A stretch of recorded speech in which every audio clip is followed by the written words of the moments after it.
All right, everyone, welcome to another episode of our Transfer Portal series. Your host is here, Gunner, and we're going to talk about our first school here in episode 8, guys. I've been enjoying this. Hope you've been enjoying this because I think this has been fun regardless. So, quick history on our first school, and if, you might still wondering what this school is. It is UCF, Central Florida. And they rank 28th from 247, and one has them as the 11th best in their rankings. They brought in 16 players, and they focused on definitely the front seven and in the trenches, especially with the offensive side. Definitely got some weapons in here in a QB, which we'll talk about here in a moment. First guy we're going to talk about here, though, is Ladarius Tennyson. Ole Miss safety, comes from Ole Miss. He's got over 100 tackles, can rush the QB, can be used in the returning game. And from what I really gathered and saw in his tape, it seems like he's definitely in the box a lot. Again, 5'9", 200 pounds, so he definitely packs a punch. Even if he's a little undersized. Florida kid, so he's going back home. And I think that's kind of the cool thing with this class is, they definitely focus on the Florida talent, right? There's a lot of talent in that state. And a highly recruited kid in high school, 4-star, relatively low mid, if you want to call it. He was an athlete, so excited to see him what he can do with at UCF. The next guy we're going to talk about here is Goldie Lawrence. Man, he is very young prospect. Did not play for FSU as a freshman. High 3-star in the state of Florida, but man, his prep career stats is pretty crazy. He had over 92 catches. He had over 1,500 all-purpose yards. He had 30 total touchdowns. So I mean, the kid was a freak basically in high school, right? So if you can mold him, and I think he will fit in this scheme in UCF. They like to go up tempo, right? They like to throw the ball a lot, and so I think he'll be in the rotation for them this upcoming season. Next guy we're going to talk about here is KJ Jefferson, coming from Arkansas, QB. You know, polished kid. He's been playing a lot of college football from that standpoint. Over 60 touchdowns, 17 interceptions, a dual threat QB, and again he'll fit in the scheme. They want to go up tempo. They're going to move the ball a lot, and so he's going to UCF and hanging out with the Knights. And I think this would be a good pickup. Some I also saw with the stats, he had like over 60, 65% these last 2 to 3 years. So could be how the offense was really set up for him in terms of maybe like short passes. But that definitely surprised me just outside looking in. Did not anticipate him to be in the 60s. Just from everyone kind of talks about KJ Jefferson, but solid guy, dude. To be honest. Next guy we're going to talk about here is Josiah Pierre, Texas Tech linebacker. Over 100 tackles, can rush the QB. He's got 5 career sacks. This is his second time moving to a different team. He was recruited by Florida in 2020, kind of played a little bit, not really, and then moved to Texas Tech and played there for about 2-3 years. Now he's going back home to play for UCF. So, veteran guy, that's what they need, right? You need somebody in experience on that defense to at least get everyone in the right position and to keep the ball in front. And then the last guy I want to talk about is somebody a little interested, what they could do with this kid. Evan Morse from Michigan State. He's a tight end. He's definitely grown a lot since that, especially on the weight. He added some. Looks like he used to be a punter, maybe, but looked like a converted to a tight end. So again, interested to see what they're looking to do with that. They putting him back to a punter. They see some things where you can stretch the field. That I think that'll be a possibility. Interested what he is in the run game as well, right? Making sure you can block you block, it'll keep you on the field more times. So guys, that's really UCF class.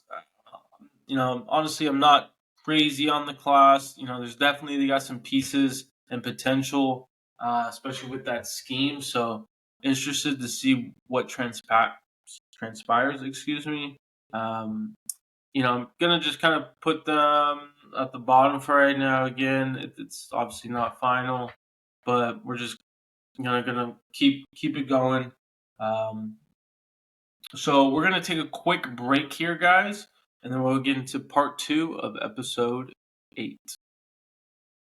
Hi everyone, Gunner here to quickly say thank you for the continued support you guys are giving me and have been throughout this journey and whatnot. But if you haven't supported yet, please go subscribe to the channel. That will benefit you as you'll get notifications, and it benefit myself as well. Um, but I hope you guys enjoy the Transfer Portal series. Here we go. All right, guys. Gunner is back for part 2 of episode 8. And you can see it here. We're going to be talking about the Purdue Boilermakers. And this class is an interesting one, guys.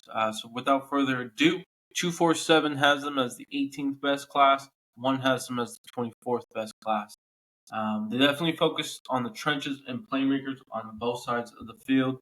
And they definitely even brought in a kicker. So, they definitely focused on the special teams as well, which is cool to see from that standpoint. But let's get in the first guy. So first guy is Nyland Green, coming from Georgia, DB 6'1", 185.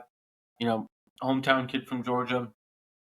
Just couldn't get on the field. Talented corner, right? If you're being recruited by an SEC team like Georgia, I mean, especially with Kirby Smart and those guys they got over there in the staff, you're a talented kid, right? Very, very high 5-star, right? Pretty much the 19th best kid out there. So things just weren't working out, right? You need new change of scenery. So interested to see what he can do with this Purdue team. Definitely probably be in the rotation. Also, the head coach is a defensive mind, so he's gonna mold him into something pretty. I wouldn't say special, but to a starter, right? So excited to see what he can do in the Big Ten, especially with these new teams coming in, right? It's gonna be more offensive side to a degree. Next guy we're gonna talk about here is C.J. Smith, young receiver, great frame, 6'3", 190, and can play. I think. He only played limited snaps, Georgia, but I mean, just the film and seeing him, he I think is a diamond in the rough, in my opinion. Shocked that he actually left and he goes to Purdue from Florida too. So he's going to Indiana, right? So pretty interesting decision, but somebody that Purdue needs, right? They need weapons, right? You're gonna have to move the ball in Big Ten. Another guy we're going to talk about here is Denylon Morissette from Georgia, as well, a wide receiver, 6'1", 200, a little bit smaller, bigger, frame, I guess. Young receiver, good frame, has tools to be good. 4-star recruit out of high school. So if he can put it together, he can get in the rotation and again add another element to the Purdue's offense. I would say that was always the issue last year is didn't have weapons on that team. Next guy we're going to talk about is Joey T from Notre Dame. Just couldn't get on the field. Good size, right? Highly recruited kid, as you can see, 4-star. So he's going closer, closer to home. Interesting to see if he's willing to go inside. Right, 6'5", 285. You're kind of in between, in my opinion, from that tackle guard. So maybe that was the issue at Notre Dame. They were trying to get him to a tackle, and it just wasn't working out. So move him inside and see what he can do. But added depth with Big Ten, right? Trenches and all that. So, and last guy we're going to talk about here, guys, is Jamarius Dinkins.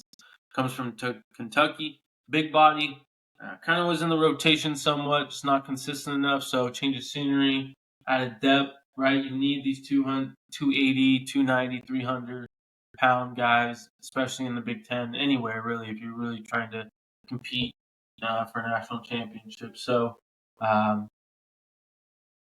closer to home as well, from Columbus, Ohio. So he's in his element, supposed right, somewhat back in the Midwest. So good class overall. I think a high potential. Um, I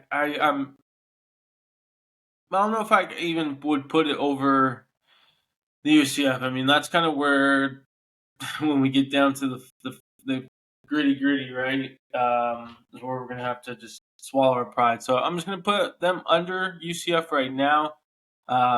Good class. Is just maybe was anticipating a little bit more on the offensive side.